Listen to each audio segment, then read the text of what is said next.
যুক্তরাষ্ট্রে প্রায় ২৮ লাখ ভারতীয় বংশোদ্ভূত মানুষ বসবাস করে। তাদের একটি বড় অংশই অবৈধভাবে সেখানে রয়েছেন। প্রায় ১৮,০০০ অবৈধ ভারতীয় অভিবাসীকে দেশে ফেরত পাঠানোর সিদ্ধান্ত নিয়েছেন ট্রাম্প। তবে এই সংখ্যা আরও বেশি হতে পারে, কারণ পুরোপুরি নিশ্চিত হওয়া যায়নি কতজন ভারতীয় অবৈধভাবে যুক্তরাষ্ট্রে বসবাস করছেন।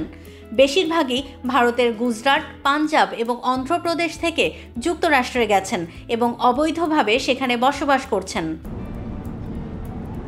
আগামী দিনগুলোতে যুক্তরাষ্ট্রের প্রেসিডেন্ট ডোনাল্ড ট্রাম্পের প্রশাসনের সঙ্গে যেন সম্পর্ক খারাপ না হয় এবং বাণিজ্যিক সংঘাত এড়ানোর জন্য ভারত অবৈধ অভিবাসীদের ফেরত নিতে প্রস্তুত।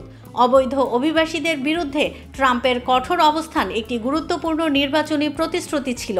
শপথ গ্রহণের পরই ট্রাম্প যুক্তরাষ্ট্রের দক্ষিণ সীমান্তে সেনা মোতায়েন এবং জন্মসূত্রে নাগরিকত্ব বাতিল করার উদ্যোগ নেন।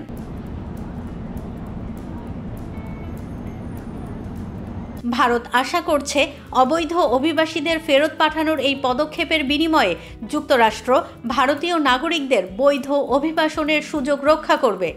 বিশেষত ছাত্র ভিসা এবং H-1B কর্মী ভিসার মাধ্যমে যুক্তরাষ্ট্রে যাওয়ার পথ বন্ধ না করতে যুক্তরাষ্ট্রের প্রশাসনকে উৎসাহিত করতে চাইছে ভারত। কেউ না বুঝলেও আমরা আপনার প্রয়োজন বুঝি, আর তাই তো অত্যাধুনিক ফিচার সম্বলিত বিভিন্ন সাইজ আর কালারের ২৫০টিরও বেশি ডিজাইন অপশন নিয়ে ওয়ালটন স্মার্ট ফ্রিজ বোঝে আপনার প্রয়োজন। ২০২৩ সালে প্রায় ৩,৮৬,০০০ H-1B ভিসার মধ্যে প্রায় ৩/৪ ভারতীয় নাগরিকদের জন্য বরাদ্দ হয়েছিল। ২০২৪ সালে ভারতে অবৈধভাবে প্রবেশের সংখ্যা ৩% ছিল। বিশেষ করে উত্তর সীমান্তে ভারতীয়দের অবৈধ প্রবেশের সংখ্যা অন্যান্য দেশের তুলনায় বেশি। ২০২২ সালে যুক্তরাষ্ট্রে আনুমানিক ২,২০,০০০ অবৈধ ভারতীয় অভিবাসী বসবাস করছিলেন বলে যুক্তরাষ্ট্রের হোমল্যান্ড সিকিউরিটি বিভাগের একটি প্রতিবেদনে জানায়।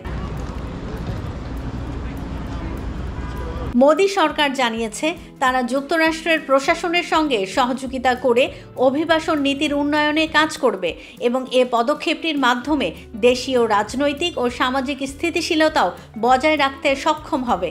এছাড়া ট্রাম্প প্রশাসনের প্রভাব মোকাবেলা করতে ভারত যে কোনো পরিস্থিতিতেই মার্কিন বাজারে ভারতের ব্যবসায়িক স্বার্থ রক্ষা করতে বদ্ধপরিকর।